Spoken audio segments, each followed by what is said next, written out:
এই পেশায় আসার আমার দীর্ঘ ৪৫ বছর। এর মধ্যে আমি নিজস্বভাবে ব্যবসা করতেছি আজকে ৩৫ বছর। আর গত ১৫ বছর এটা আমি বিভিন্ন জায়গায় চাকরি করছি এবং কাজ শিখছি। এর মাধ্যমে শখের থেকেই আমার এটা ফটোগ্রাফি আসা। আমি যে সময় কাজ করছি আমার যে ওস্তাদ ছিল সেটা বক্স ক্যামেরা নিয়ে, আগে যেমন যে গুলিস্তানে যে ক্যামেরাগুলো ছিল ওই ক্যামেরা দিয়েই মেলায় যাওয়া হইতো। এইসব এলাকায় বিভিন্ন স্পটে যেখানে জনসমাগম হইতো ওখানে যা ছবি তোলা হইতো এবং সঙ্গে সঙ্গে আমরা প্রিন্ট আউট করে দিতাম। আকফা পেপার ছিল আর আমাদের কিছু ডেভেলপার ছিল, ওইটাকে আমরা সঙ্গে সঙ্গে এক্সপোজ দিয়েই ছবি তুলে আমরা ওই হাতের মধ্যে শুকাই আমরা দিয়ে দিতাম। ঘোরার শখ থেকেই ফটোগ্রাফিতে আসা। ওরা তখন বিভিন্ন মেলায় যেত, বিভিন্ন গ্রামে গঞ্জে ওইভাবেই। তখন তো সাদা কালো ছিল আর রঙিনের কোনো ব্যবস্থা ছিল না। যখন রঙিন আসে তখন যে সময় ৮২-৮৪ সনের দিকে একজ্যাক্টলি এই সময়টার মধ্যে আমরা কালার প্রিন্ট করাই নিয়ে আসতাম এলিফেন্ট রোড থেকে, ফুজি ইমরান সাহেবের ফুজি কালার থেকে। ওনারা কিন্তু আবার নিয়ে আসতো সিঙ্গাপুর থেকে, ওরা আবার প্রিন্ট করে নিয়ে আসতো ১ মাস ১.৫ মাস। ওনাদের মাধ্যমে পরে আমাদের এই ফুজি কালার থেকে বাংলাদেশের রঙিন ছবি উৎপত্তি হয়ে গেল। আগে ছবি তোলার যেমন একটা উৎসব ছিল দুটো ঈদের আগের থেকে আমরা প্রিপারেশন নিতাম, দোকান সাজাবো, দোকানে ফিল্ম আনছি। ঈদের ১ সপ্তাহ পর্যন্ত ছবি তোলার সিরিয়াল থাকতো। ঈদের দিন খাবার একটা ছিল না। তারপরে পহেলা বৈশাখ, ১৬ই ডিসেম্বর আগে এসে ছবি তুলতো, স্টুডিওতেই ছবি তোলা হইতো। নিজেরা ফিল্ম নিয়ে যেত, নিয়ে ছবি তুলতো, প্রত্যেকটা স্পটে যাইতো এবং ওই ডেভেলপ করে দিতাম, আমরা আবার প্রিন্ট করে দিতাম।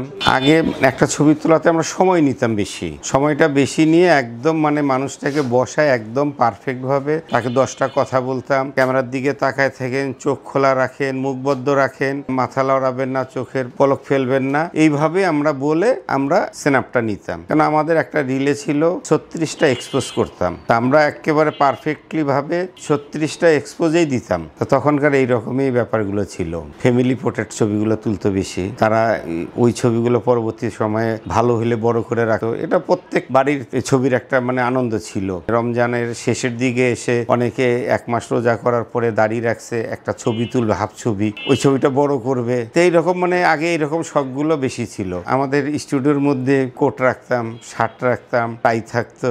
অনেকে টাই পরে ছবি তুলতো, টাই বাঁধতে পারতো না, বাধাই দিতাম। গয়না ছিল, আবার একটা ছবি তোলার পরে মেকআপ করে দিচ্ছি, টিপ টিপ লিপস্টিক যা আছে সব সাজাই দিতাম। আমাদের একটার পর একটা সিনারি থাকতো, সিনারিগুলো চেঞ্জ করে দিতাম। আমাদের 10টা যদি সিনারি থাকতো তো 10টা সেনাপ আমরা করতাম।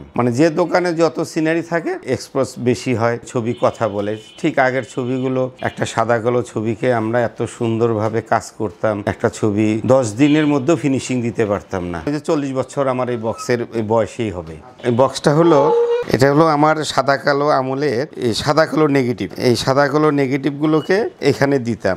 সামনে একটা লাইট থাকে, এটা হলো 120 সাইজ, একটা রিলে 12টা এক্সপোজ করতাম। তা 12টা ছবি তুলে আমাদের ডাকরুম ছিল, ডাকরুমে যেয়ে আমরা এটারে প্রসেস করতাম, নেগেটিভ করে শুকে নিয়ে আসতাম। নিয়ে আসার পরে আমরা এইরকম এটাকে বলে রিটাচ বক্স। এই রিটাচ বক্সে এসে আমরা পেন্সিল থাকে, এই পেন্সিল দিয়ে আমরা এখানে ওই যে আমাদের এখন যেমন আমরা মেকআপ করি, গালের ভাঙা টাঙাগুলো সব শেষ করি। শেষ করার পরে আমাদের যে তুলি আছে, রঙের তুলি, এই রঙের তুলি দিয়ে লাল করে দিতাম।